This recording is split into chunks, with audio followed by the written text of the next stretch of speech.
తాకట్టులో ఉన్న బంగారాన్ని విడిపించి ఆ రోజు ఆన్లైన్ రేటుకే మేము కొంటాం. Sharma gold company. కానీ మొత్తం 25 మంది ఎంపీలు బీజేపీ పార్టీ చేతుల్లో ఉన్నారు. బీజేపీ పార్టీ ఏం చెప్తే ఈ ఎంపీలు మొత్తం అందరూ గంగిరెద్దులాగా తలూపుతారు. రాజ్యసభకు చెందిన 6 ఎంపీలతో సహా మొత్తం 31 ఎంపీలు ప్రజలు బీజేపీ పార్టీకి ఓటు వేయకపోయినా, తెలుగుదేశం పార్టీకి ఓటు వేసినా, వైసీపీకి ఓటు వేసినా ఉన్నది మాత్రం బీజేపీ పార్టీలో. మరి ప్రజలు వైసీపీకి కానీ తెలుగుదేశం పార్టీకి కానీ ఎందుకు ఓటు వేయాలి? బీజేపీ పార్టీకే ఓటు వేయొచ్చు కదా. వైసీపీ కానీ తెలుగుదేశం పార్టీ కానీ ఎందుకు వాళ్ళ బీజేపీ పార్టీకి అమ్ముడు పోవడానికి వైసీపీ పార్టీ నుంచి ఎందుకు పోటీ నిలబెట్టారు? బీజేపీ పార్టీకి అమ్ముడు పోవడానికి తెలుగుదేశం పార్టీ నుంచి ఎందుకు పోటీకి పెట్టాలి? మొత్తం అందరూ బీజేపీ జెండాలే పెట్టుకోవచ్చు కదా. కనీసం ప్రజలకు క్లారిటీ ఉంటది కదా, బీజేపీ పార్టీకి ఓటేస్తున్నాము, బీజేపీ పార్టీని గెలిపిస్తున్నాము అని. ప్రజల దగ్గరేమో ఒక మాట చెప్తారు, ప్రజలనేమో మభ్య పెడతారు, ప్రజల దగ్గరేమో బీజేపీ కాదు అన్నట్టు నటిస్తారు. కానీ లోపల మాత్రం మొత్తం టీడీపీ అయినా బీజేపీ అయినా వైసీపీ అయినా బీజేపీ పార్టీ తొత్తులే. టీడీపీ అయినా వైసీపీ అయినా బీజేపీ పార్టీతో పొత్తులే. అది ప్రత్యక్షంగా కానీ పరోక్షంగా కానీ టీడీపీకి వైసీపీకి పొత్తు ఉంది అన్నది నిజం.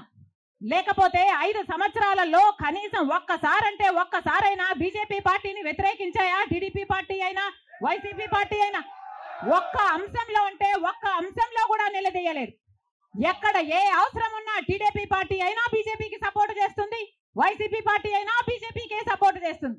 మన రాష్ట్రానికి ఏం చేసింది బీజేపీ పార్టీ అని మీరు సపోర్ట్ చేస్తున్నారో టీడీపీ వైసీపీ సమాధానం చెప్పాలి. మనకు స్పెషల్ స్టేటస్ ఇచ్చుంటే మీరు సపోర్ట్ చేయండి, ప్రజలు కూడా సపోర్ట్ చేస్తారు. మనకు పోలవరం జాతీయ ప్రాజెక్టు చేసి 90% నిధులు ఇస్తామన్న మాట నిలబెట్టుకుని ఉంటే మీరు బీజేపీ పార్టీకి సపోర్ట్ చేయండి, ప్రజలు కూడా హర్షిస్తారు.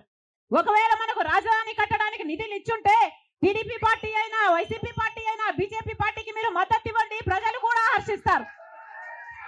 2 కోట్ల ఉద్యోగాలలో మన బిడ్డలకు ఉద్యోగాలు ఇవ్వలేదు, మన రైతుల్ని పట్టించుకోలేదు, మనకు స్పెషల్ స్టేటస్ లేదు, మనకు ఏ మాత్రం పట్టించుకోని పార్టీకి వైసీపీ అయినా టీడీపీ పార్టీ అయినా ఎందుకు మద్దతు ఇస్తున్నారో ప్రజలకు సమాధానం చెప్పాలి.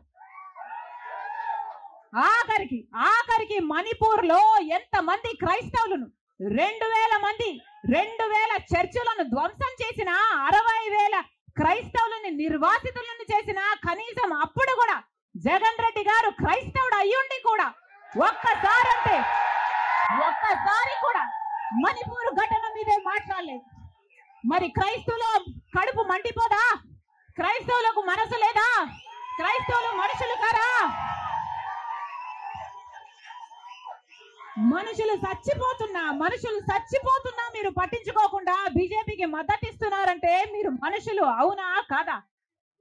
టీడీపీ పార్టీ జగన్ రెడ్డి గారు చంద్రబాబు గారు సమాధానం చెప్పాలి, ప్రజలకు సమాధానం చెప్పాలి. మళ్ళీ చెప్తున్నాం, ఆంధ్ర రాష్ట్రంలో ప్రజల అందరినీ హెచ్చరిస్తున్నాం, బీజేపీ పార్టీకి టీడీపీ పార్టీకి వైసీపీ పార్టీకి పొత్తులు ఉన్నాయి.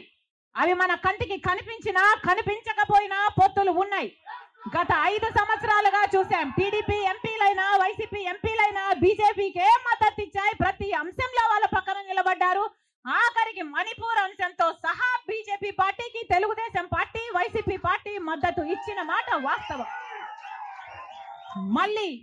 మళ్ళీ ఆంధ్ర రాష్ట్ర ప్రజలు వైసీపీకి ఓటేసినా అది బీజేపీకే పడుతుంది, మళ్ళీ ఆంధ్ర రాష్ట్రంలో టీడీపీకి ఓటేసినా అది మళ్ళీ బీజేపీకే పడుతుంది. వీళ్ళిద్దరూ కలిసి బీజేపీని బలపరుస్తున్నారు తప్ప ఆంధ్ర రాష్ట్ర ప్రజల మేలు కోసం ఆలోచన చేయడం లేదు, ఆంధ్ర రాష్ట్ర ప్రజల ప్రయోజనాల కోసం ఆలోచన చేయడం లేదు. స్వలాభం కోసం ఆంధ్ర రాష్ట్ర ప్రజలను తాకట్టు పెట్టారు అన్నది వాస్తవం.